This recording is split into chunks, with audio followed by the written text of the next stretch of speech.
নতুন পাড়ার বাজারে আজ প্রথম বাজার করতে বেরিয়েছে কেয়া।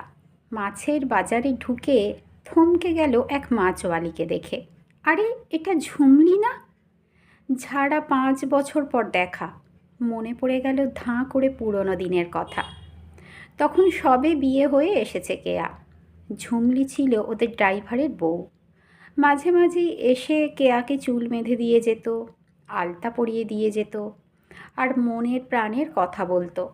বলতো কীভাবে প্রতিদিন মুখ বুজে ওকে সইতে হয় বর জগমোহনের অকারণ নির্যাতন আর অপমান।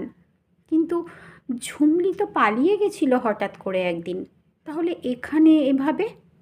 ঝুমলি, তুই এখানে? আরে বৌদি, তুমি? কতদিন পর দেখা। কেমন আছো গো? ওই বজ্জাতটার অত্যাচার আর কতদিন সইব বলো তো? তাই একদিন ঘর ছাড়লাম রাতের বেলা চুপি চুপি। তারপর অনেক কাঠ খড় পুড়িয়ে আজ নিজের ব্যবসাটাকে একটু দাঁড় করাতে পেরেছি।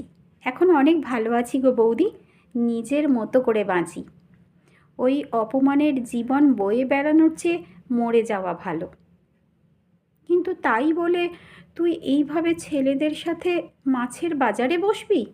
তোর সম্মানে লাগে না? অল্প হাসল ঝুমলি। না বৌদি, লাগে না। আমরা কি তোমাদের মতো ভদ্রলোক গো? আমরা দুটি খেতে পেয়ে নিজের মতো করে বেঁচে থাকি। ঝুমলির থেকে কিনে আনা মাছ আজ বেশ রসিয়ে রান্না করেছে কেয়া। বহুদিন পর লোটে মাছ রান্না করেছে। বিয়ের আগে বড় ভালোবাসত কেয়া লোটে মাছ খেতে। ডিনার টেবিলে বসেও একটা জাননালে মুখ ডুবিয়ে ব্যস্ত ওর বর অরুণ। ওর পাতে লোটে মাছ দিল কেয়া। অন্যমনস্কভাবে মাছটা মুখে দিয়েই খিঁচিয়ে উঠল অরুণ।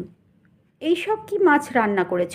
সারাদিন তো বাড়িতে বসে থাকো, একটু ভালো করে রান্নাটাও করতে পারো না? বাইরে বেরিয়ে রোজগার করার তো মুরদ নেই, সামান্য বাজারটুকুও তো পারো না। এটা খুব ভালো মাছ গো, লোটে মাছ। আমি লোটের ঝুড়ি বানিয়েছি, একটু খেয়ে দেখো। আমি বিয়ের আগে খুব ভালোবাসতাম এই মাছটা খেতে। আমতা আমতা করে বলল কেয়া। এই থামো, একদম বাজে কথা বলবে না। তোমার বাপের বাড়ির স্ট্যান্ডার্ডের লোকজন এসব খায়, আমরা খাই না, জানো না? এতদিন তো বিয়ে হয়েছে, এখনও ওই সব সস্তার খাওয়া ভুলতে পারলে না? গজরাচ্ছে অরুণ, চোখ দিয়ে জল পড়ছে কেয়ার। সবসময় আমার বাপের বাড়ি কেন টেনে আনো বলো তো অরুণ? যা সত্যি তাই বলি। আর বিরক্তি লাগে খাওয়ার সময় এসব নাটক। সারাদিন অফিসের পর বাড়ি ফিরি, নিকুচি করেছে খাওয়ার। ভাতের থালা উল্টে দিয়ে উঠে গেল অরুণ। ঘরে গিয়ে দড়াম করে বন্ধ করে দিল দরজাটা। দু চোখ জুড়ে বৃষ্টি নেমেছে কেয়ার। অবশ্য এটা নতুন কিছু না। হুট করে মনে পড়ে গেল আজ সকালে শোনা ঝুমলির মুখের একটা কথা। অপমানের জীবনের চেয়ে মরণ ঢের ভালো। অরুণের ছড়িয়ে যাওয়া খাবার নীরবে পরিষ্কার করে নিজে না খেয়েই শুয়ে পড়ল কেয়া। অন্য অনেক দিনের মতোই সকাল হলেই আবার প্রতিদিনের মতো শুরু হবে সুখী গৃহকোণের অভিনয়।